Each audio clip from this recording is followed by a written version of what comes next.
In this video, we are going to be analysing Apple ticker AAPL. So to get straight into it, firstly, they have just had their earnings. This was key. I mean, we did move 7.5% off this news. I think it was its best day in something like 3 years or something like that. It was a very long time either way. And what you can see is we popped, and now what are going to be these key technical levels, because we are actually coming very close into one at 158 or 159. We have our first deviation on the 6 month. So no matter what, expect a pullback on this level, because especially on stocks like Apple, you don't tend to just break through these levels. And the reason for that is, again, these are mainly held by institutions. So a lot of them, or even just really long-term investors. And so a lot of them will be locking in profits when you get these sharp moves, because we know, really looking at any historic event, when you see the stocks pump really big in one day, 5, 10, 15%, whatever it is, you then tend to see them have a bit of an easing period. Especially, you might not always see that on the small caps, but definitely on the large caps. You tend to then get the people looking in profits, which brings the price in a pullback. So we're coming very close into this 159 level. We can see we tried to push there intraday. We didn't.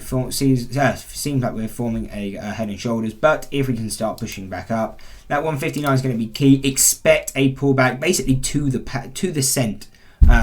Near enough. We would expect to hit that and expect a pullback. So if you're long, definitely an area to be locking in profits. And even if you want to take this longer, just lock in profits. You can scale in as we fall back. I mean, we would expect a pullback most likely to around 152, but could definitely see a pullback to around 148, 147. Now, if we broke higher through that 158, we would be looking at 161. Going higher would take us to 170, 173, and final levels taking us out to 182 and 185.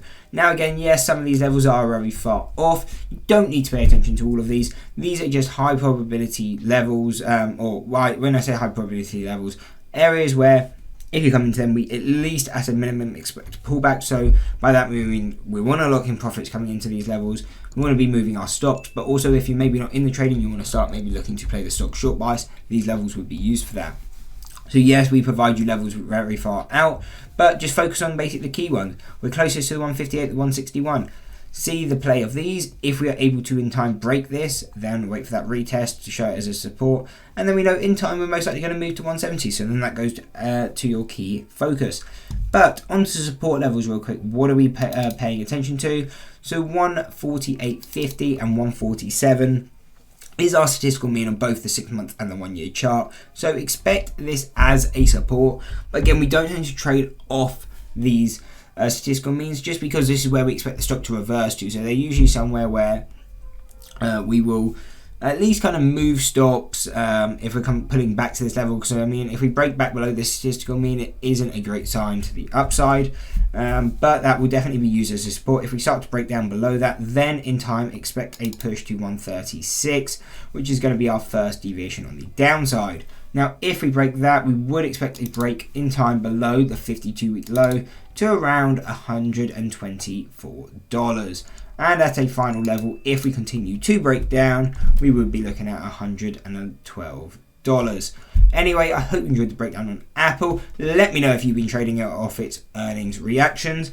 And if you did enjoy the video, why not drop a like and subscribe and check out one of these 2 analysis videos.